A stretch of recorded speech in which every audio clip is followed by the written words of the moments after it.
Mystical Islam, Sufism, whatever you call it, brings different cultural aspects, and it's a sort of a source of inspiration for, as you know yourself, for many cultural practices among the Uyghurs.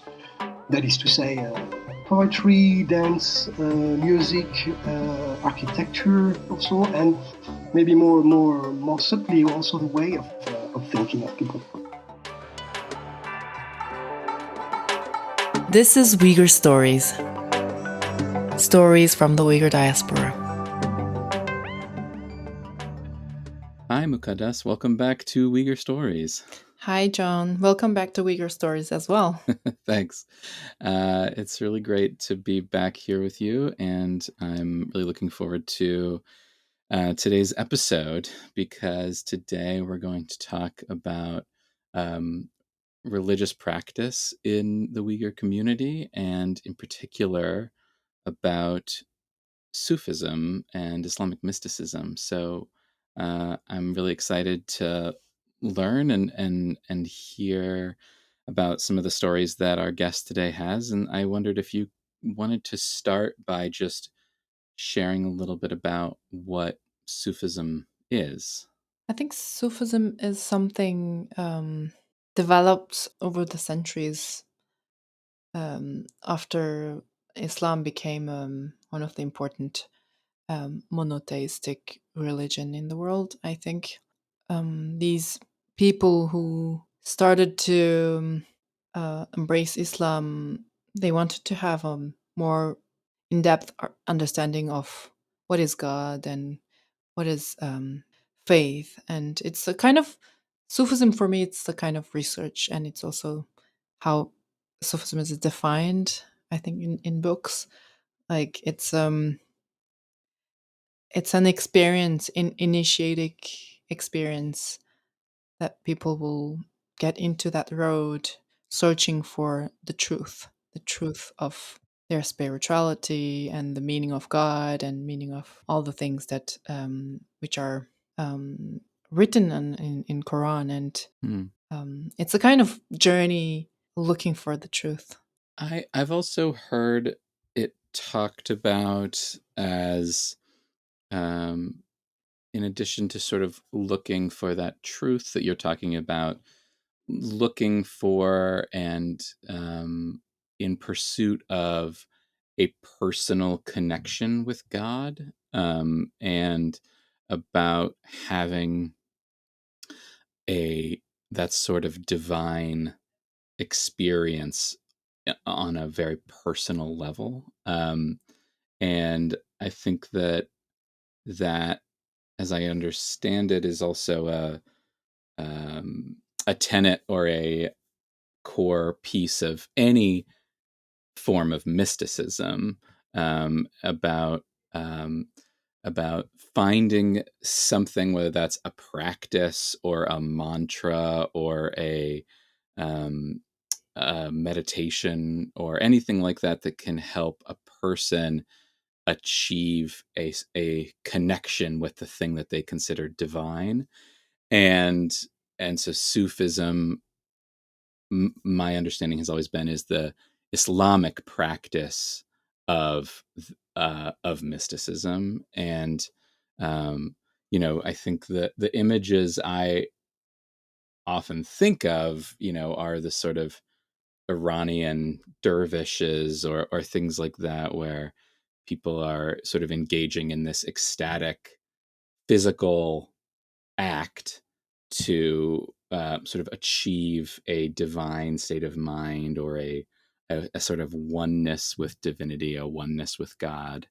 But I know there's lots of other practices in Sufism, in Islamic mysticism, and and so I'd be interested in what are some of the most common practices or outward expressions of Sufism in the Uyghur community.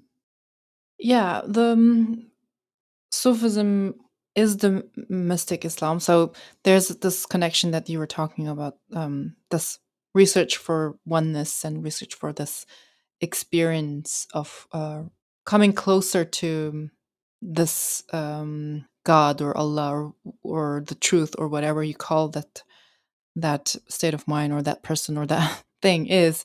And for many centuries, actually starting from the beginning of for Uyghurs, how they came into Islam is also through Sufism, and it's Sufi masters who brought Islam to the region, and then the master who came from Khorasan, he converted eventually the king at that time, and he embraced Islam through his teachings.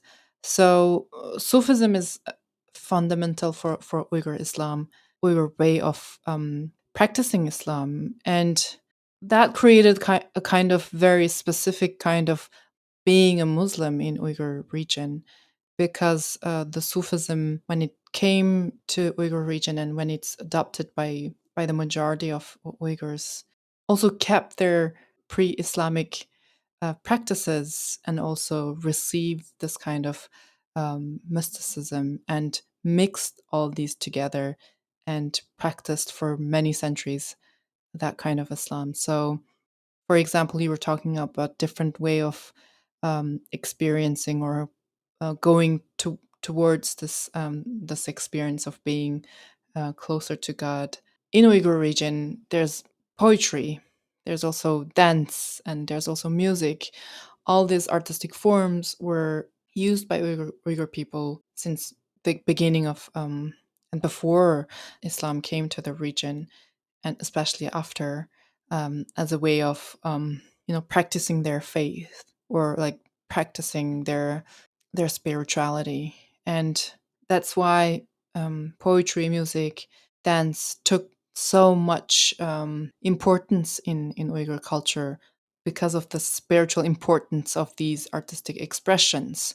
So for Uyghurs for many centuries, these were not art or performance as we can call them today. It's like praying or practicing their spirituality or like having this practice. Yeah. Poetry as a religious experience. Very interesting. So today you are speaking with a scholar of Sufism and especially Uyghur Sufism. Is that right? Alexandre Papas, he's a historian.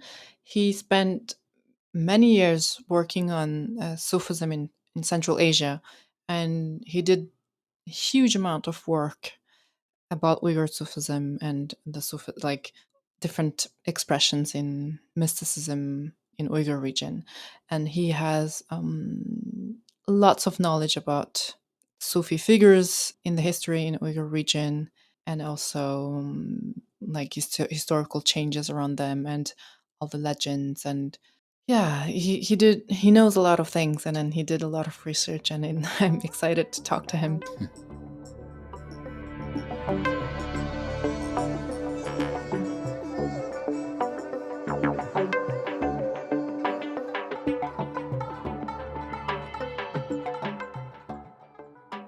Hi, Alexander. So I'm so glad to have this chance to talk to you. Hi, Mukaddas. I'm really happy to talk with you today. Yeah, you're one of these precious researchers who have been working on Uyghur spirituality for many years, and I'm sure many of our audiences will be really excited to discover your work. I would like to start by introducing you. So, could you please introduce yourself? Sure. Well, first of all, thank you for your invitation. Really glad to have this conversation with you today. So I'm Alexandre Papas. I'm a French scholar, and I would define myself as a historian of Islamic mysticism, with a strong focus on Central Asia, but not only Central Asia, also the neighboring regions such as India, Afghanistan, Iran, and others.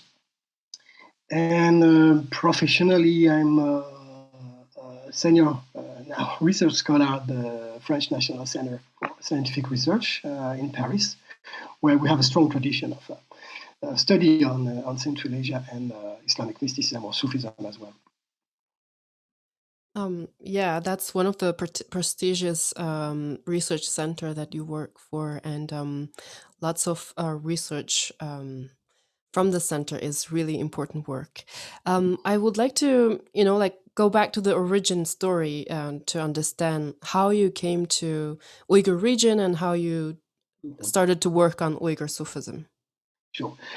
Well, it's a long story, so I won't tell you everything about this. But I started to get interested in the Uyghur region when I was a student at Sorbonne University. I was a philosophy major at this time in the 1990s, and I was interested in comparative philosophy between the Western philosophies and the intellectual traditions and the philosophies in India, but also in the Islamic world.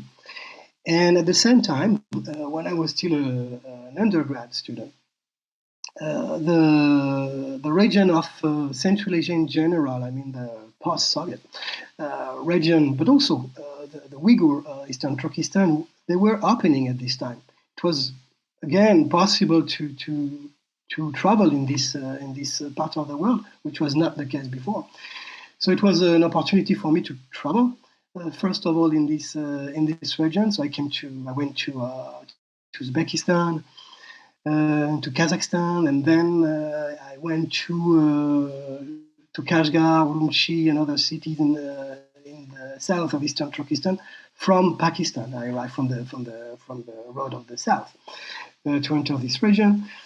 And when I discovered this part of the world, I was very interested, and I decided to switch to Islamic studies and to Central Asian studies at this time. And the opportunity was that a French center for research opened in Tashkent, the capital city of Uzbekistan at that time. And I could get a grant and possibilities to stay for almost 2 years in Uzbekistan. I traveled back and forth with Eastern Turkestan. And I prepared my PhD on this, the Hojas of Eastern Turkestan as a historian. It was a PhD in history. And that's how I became a specialist of this region and about the mostly on the spiritual traditions and spiritual thoughts of the Uyghurs and the Central Asian people in general. I'm really interested in your research. So could you please elaborate a little bit on the spiritual traditions of Uyghurs and Central Asian people, especially Uyghurs, because we're interested in Uyghur stories here. So could you please share a little bit of your research? Yeah. What was very interesting in the case of the Uyghurs, well, there were many things interesting, but one of the main interesting things was the crossing of culture, the fact that it was a crossroad. Eastern Turkestan was and still is a crossroads of cultures, and more specifically of different way of thinking. So not only Islam, of course, but and there are different trends in Islam, but also Buddhism and pre-Islamic traditions that are difficult to define, and also some more recent Western way of thinking, which were introduced more recently in Eastern Turkestan and among the Uyghur intellectuals. So it's a long story of different heritages that the Uyghurs have synthesized themselves, and they produce something original from these different traditions, and they have themselves their own, I would say, their own spiritual tradition made of these different legacies. And the fact is that Sufism, it's a general term to describe the spiritual tradition. It's something central in Islam in Eastern Turkestan, in Islam among the Uyghurs. It's really dominant, actually, much more than anything else. as a religious tradition among the Uyghurs. Is mystical Islam, Sufism, whatever you call it, brings different cultural aspects, and it's a sort of a source of inspiration for, as you know yourself, for many cultural practices among the Uyghurs. That is to say, poetry, dance, music, architecture, also, and maybe more subtly also the way of thinking of people.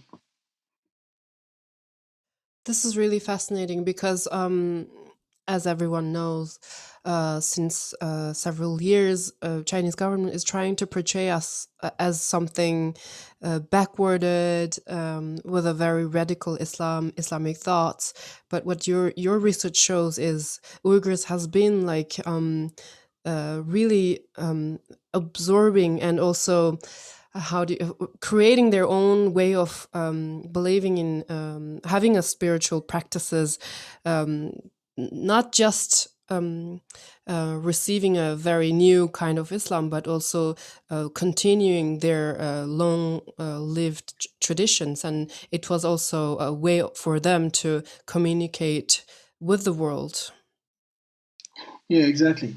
Yeah, that's a completely false image that has been created by the Chinese government. It's something completely different than the real Islam practice among the Uyghurs. And I mean, I'm not Uyghur. It's scientifically evident when you work on this region and on this society. Something which is very clear for anyone going in this region is that you don't see like big, madrasas of Salafi Sufism. This does not exist, and this never existed. Of course, it's impossible to open such institutions uh, in the Chinese system. But even without, it never happened in Eastern Turkestan. The real and the dominant form of Islam, it's Sufism, and what is very evident in the landscape, it's this ubiquitous presence of mazars, of Sufi shrines, or shrines in general. It's not necessarily Sufi, but these are shrines, all these holy places, which are typical of. It's not unique to Uyghurs, but it's very typical of Uyghur religious culture. And this is clearly a sign, a material sign of the depth of spiritual culture among Uyghurs. And also many other aspects that we will deal with, I think, in this conversation. Muqaddas, I just wanted to interrupt briefly and ask about the mazars that you and Alexandra are talking about. Can you tell me what a mazar is and maybe sort of what it looks like? Yeah, actually, the mazars has a very important place in Uyghur culture because um, mazars can be as simple as a cemetery and also as complicated as a holy place because mazars are where people will go and worship, deal with some daily life issues or like fears of the future, and also worship and make some offrande. I don't know that word in English. An offering? Yeah, to wish for better life, etc. But mazars are very present in Uyghur landscape because you can find it everywhere in Uyghur region from the north to south.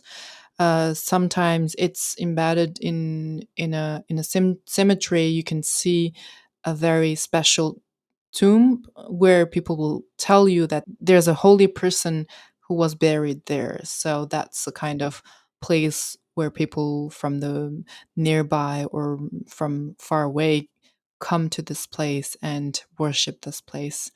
Um, and sometimes it's also a tree in the desert that people considered or for centuries or for generations heard stories about that tree has a kind of magical power which will help, for example, for women who wants children to have their like have a get pregnant, like of, or for some illness to get better. So it's sometimes linked to a holy figure, like a Sufi Mm. master or scholar in the past, or a religious figure, or sometimes it's like related to a kind of a spiritual power, which kind of linked um, to the nature, for some kind of form of spirituality. I don't know if I'm clear enough by giving you these descriptions, but Yeah, I no. think our friend Lisa Ross did a very great job of documenting these holy places and also making art with the beauty of these places. We can link her website in our description so people can find out more about these places. Great. Yeah, we'll be sure to share that link with some amazing and beautiful photographs of some mazars and other holy shrines and holy places. So, great. Okay, thank you so much for that explanation. And this is clearly a sign, a material sign of the depth of spiritual culture among Uyghurs. And also many other aspects that we'll deal with, I think, in this conversation. Yeah, the mazars are really a fascinating heritage for Uyghur spirituality, because Uyghurs, like as you said, they didn't build like big madrasas or like very expensive buildings, but they had like thousands of different mazars, like even in small villages and in the middle of the desert. And like for them, like the luxury or like having big buildings were not that important, but having like a small internal space for spirituality was so important and essential. Sure. Yeah, sure. They created this sort of intimacy and the religious experience, which is also very typical of the Uyghur culture, I think. And also, this is something not very well known and difficult actually to analyze historically, is that it's the fact that these shrines were often linked to Sufi lodges. And again, these were small structures, sometimes open air, so they were not preserved. Many disappeared. And they were also linked to another kind of institutions which disappeared in the region, but they disappeared since a long time probably. It was called a langar, which means soup kitchen. And when you read the sources, for example, about the 17th, 18th century Uyghur culture, we have records of this langar, this soup kitchen, which were kind of inns, hostelries, open to pilgrims, to people. So they were part of the religious life, the pilgrimage life of people, which is, and all these shrines and lodge and soup kitchen were forming an entire system for the everyday religious life of people. And it's really fascinating for historians. It is fascinating. Um, so these langars, these system of soup kitchens, like it's also a very present in like contemporary Uyghur life. I would say, because it's a part of Uyghur, what Uyghurs are very proud of. It's the part of hospitality, like anyone who pass by, they're invited, and then they're like openly, like they can stay in houses and then share a meal, like share whatever the host has. So I think it's also like a kind of this kind of very institutionalized practices from history, also really um, connected with the Uyghur identity today. I think I have millions of questions to ask you, but this is just the beginning of a conversation. And also, I'm really eager to talk about your one of your book published in France, in French, about three mystic poets, Mashrab, Zalili, and Nidai. And these are beautiful poetries, and also it gives a kind of historical background of this three very important figure, which became also like over the centuries a kind of cultural representative of Uyghur identity. So could you please tell us a little bit about this particular work of yours? Sure. Thanks for mentioning this book. Yeah, it has been published 10 years ago, a little bit more 10 years ago, in French, and it's a sort of literary biography of these three Sufi poets and vagrant mystics also. And in this book, I tried to, as you said, to translate and to restitute the poetry and the expression of these three figures in French language, as far as I could do, because their poetry are really beautiful. They have really great literary qualities, and it was difficult to translate. And as you said, they are really symbols and jewels. I think of the Uyghur literature and also of Uyghur Islam. And the funny thing, well, it's not really funny, but they lived in the between 1650 and 1750, so 17th and 18th century. It's a period traditionally presented in the official historiography, in the Chinese historiography, as a period of decay, of decadence, of the Uyghur region before the so-called liberation. And the light coming from the Chinese culture. Again, the reality is completely different.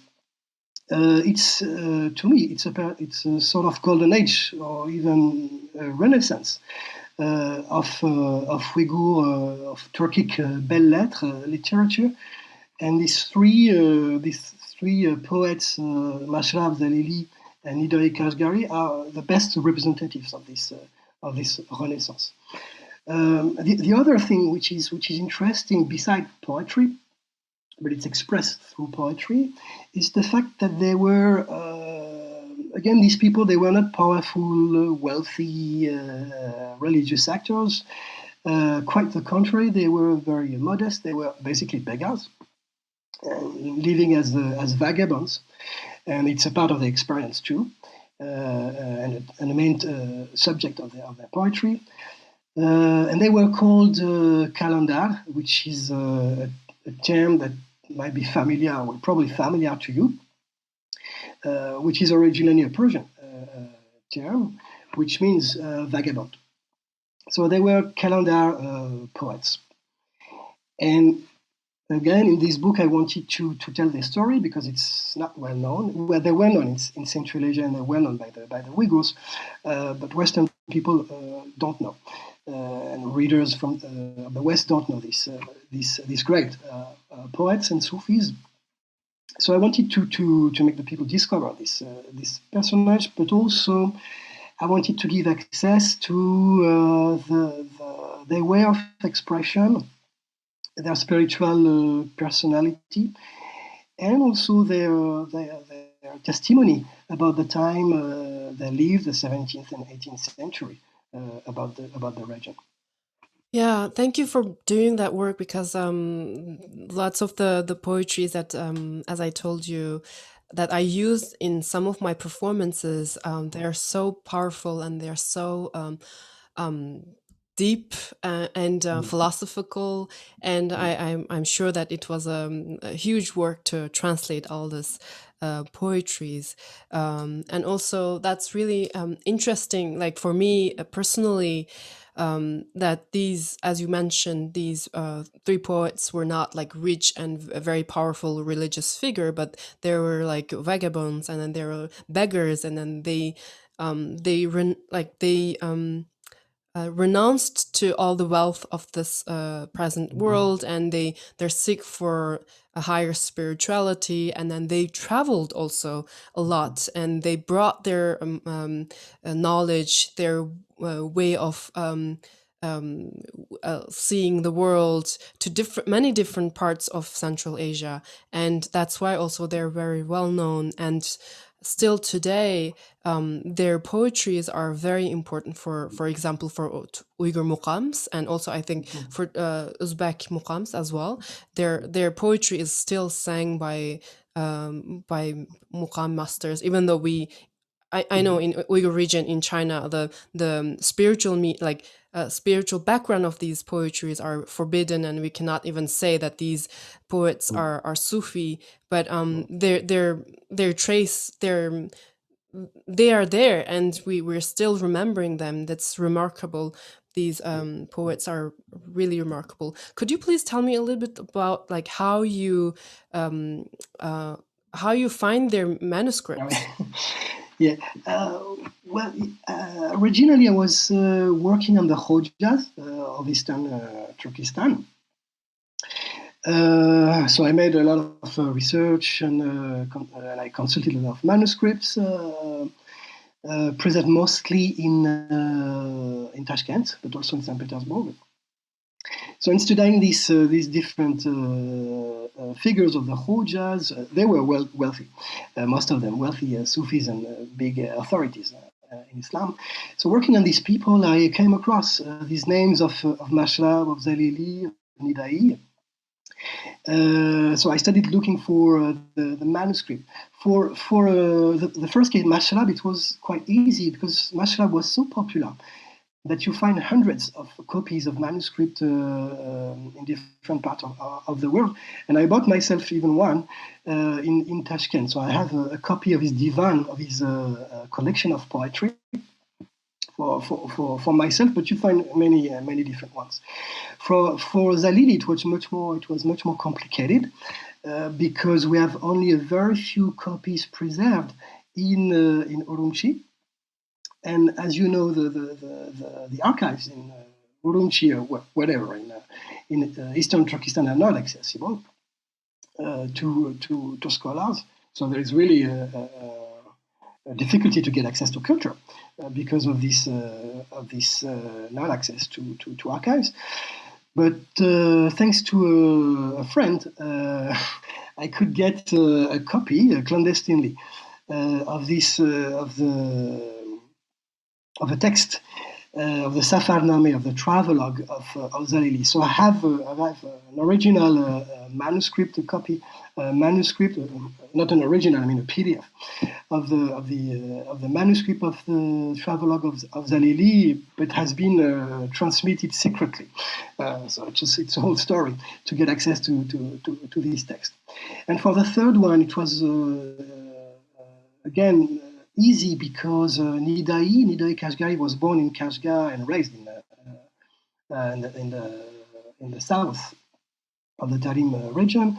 But then he moved to Istanbul by the end of his life, and so we have his writings preserved in Istanbul. So it's very easy to get access to. He's even buried there. So it was a sort of little adventure to have access to this text material. Yeah, for me, you have always been a kind of Indiana Jones figure in Eastern Turkestan and searching for like the pieces of history. So thank you for doing this. Is there any English translation of your book, or is it a project, or it's complicated? No, there is no. There is a part of a text about Zalili, of his travelogue, has been also translated in English by myself for a book, in a chapter of a book about Mazars, edited by our friends Jun Sugawara and Raila Dawood. And in this book, I contributed a chapter on Zalili.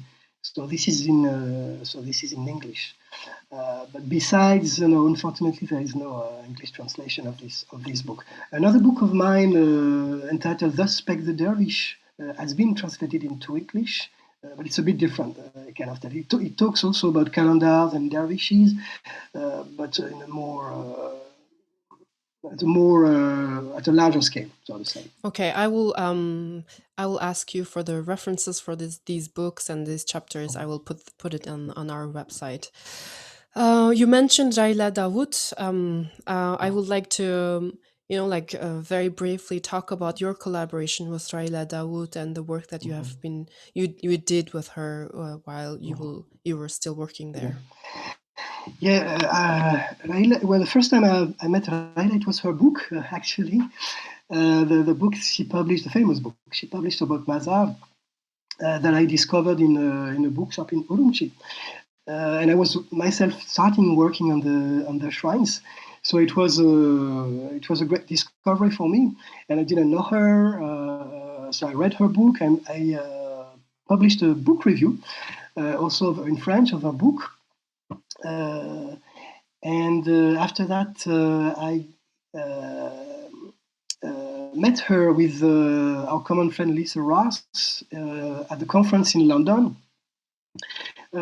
I forgot when it was exactly, in the beginning of the 2000. Forgot when exactly, but we met in London.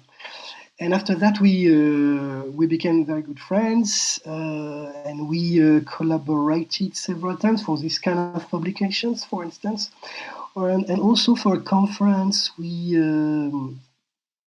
participated together with Lisa Ross. Also, it was in Berkeley, about the shrine culture in Central Asia, which was a great time that we spent together with Raila. Can you just give us a little bit about your point of view about her work, to the scientific community? Yeah, it's really a pioneering work in a sense that she was among the very first scholars to have a real scientific interest for shrines, because of different reasons. Shrines were, as you suggested already, where they were considered as something like relics of cultures and symbols of backwardness. And Raila, she had a completely different understanding because of her experience of the field. And also, this was something very pioneering among the Uyghur scholars. She did very serious fieldwork in shrines, so it was a double novelty. And she had this very sense of this humility that you really need when you do fieldworks, to talk to people, to understand what they say, and just to let them talk, and not to talk and place on themselves. So from this point of view, she made, with this book and other articles later on, she made a very fine study about shrine culture, because she made descriptions, very concrete and precise descriptions. She recorded stories and legends which are very interesting. She met a lot of people, and she also explained and discussed different rituals. So everything you can say about the shrine culture of Uyghurs, she was among the first to talk about it. And then she has been followed by other scholars. So it was really very, very important to have Raila as a scholar. Thank you very much for sharing your experience with Rahila. But just to finish, what are you doing now, and what is your research has been look like? Now I'm working on a collective book about Sufi material culture.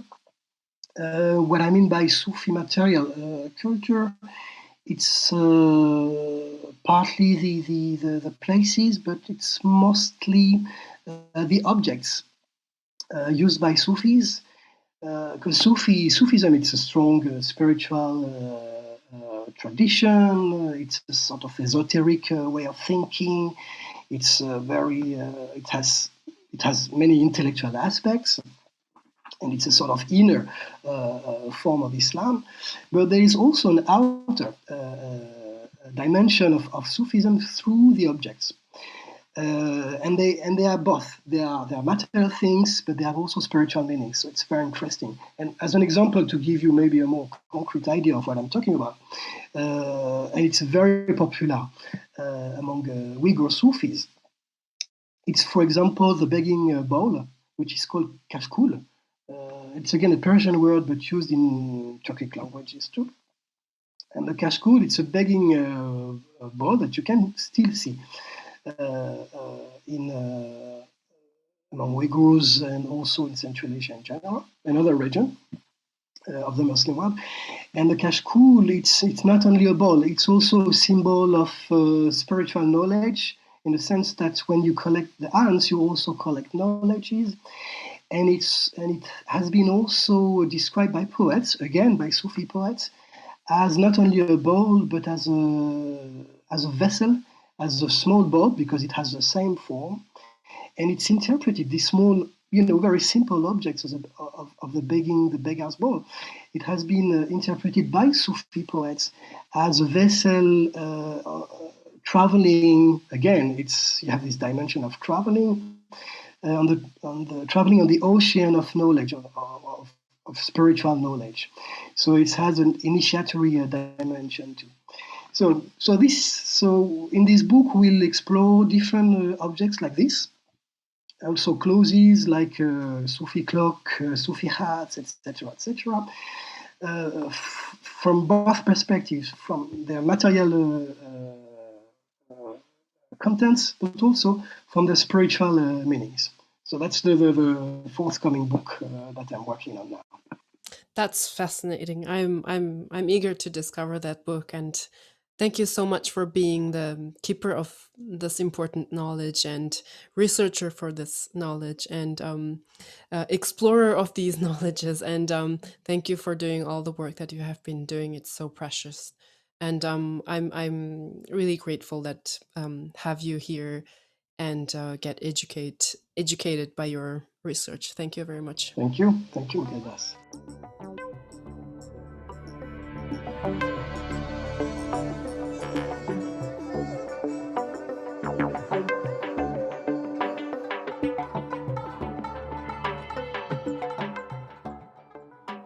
As I was listening to your conversation, I was thinking back to an earlier episode of Uyghur Stories when we were talking about poetry and the importance of poetry in the Uyghur community as an art form, as a form of history, and also a sort of spiritual practice. And the two of you touched on it some about the importance of poetry to Sufism in particular, but I just wondered, if there's more you can say about that, or if there's specific poets or specific poems that we might be able to direct our audience to.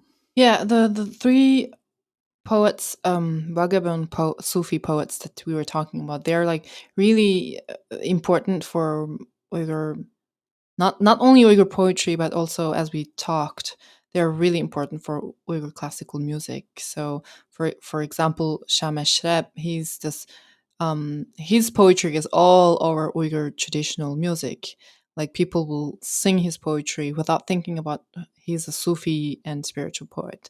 So, but his words are still there, and then his word is still sang by people, and we still can like feel so inspired and so like spiritually moved by his words. So um, that's something that always connect me to poetry, and even like contemporary poetry.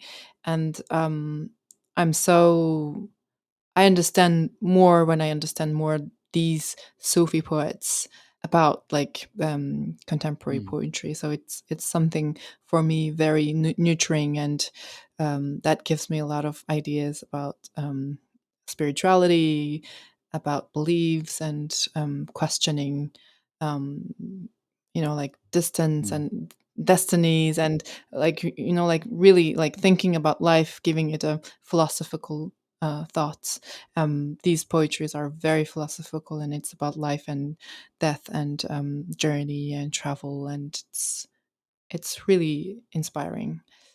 And there are other poets that we didn't get to mention, but I would not call them poets, but they're Sufi poets or Sufi masters, and they also had a very great impact on Uyghur culture.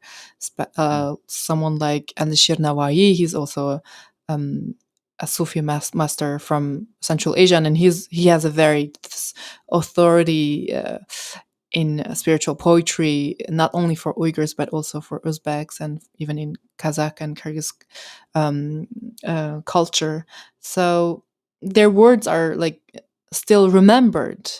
So we didn't even got to talk about like different practices in Sufi culture, like zikr or sama or these kind of things that the brotherhoods will practice to like to get into this kind of state of being one with the divine. So in like these kind of practices are important, but one thing I want to say is zikr means remembering.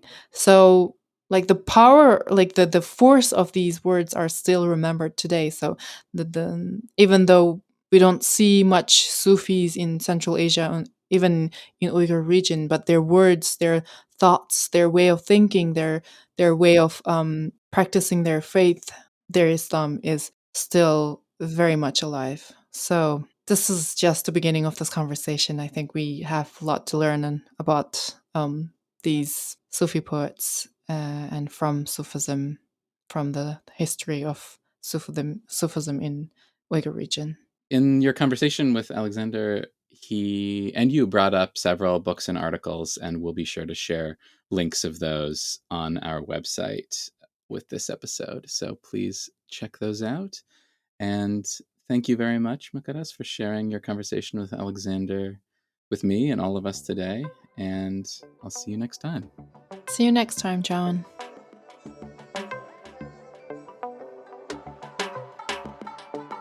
Uyghur Stories is hosted by Muqaddas Mijit and John Baer.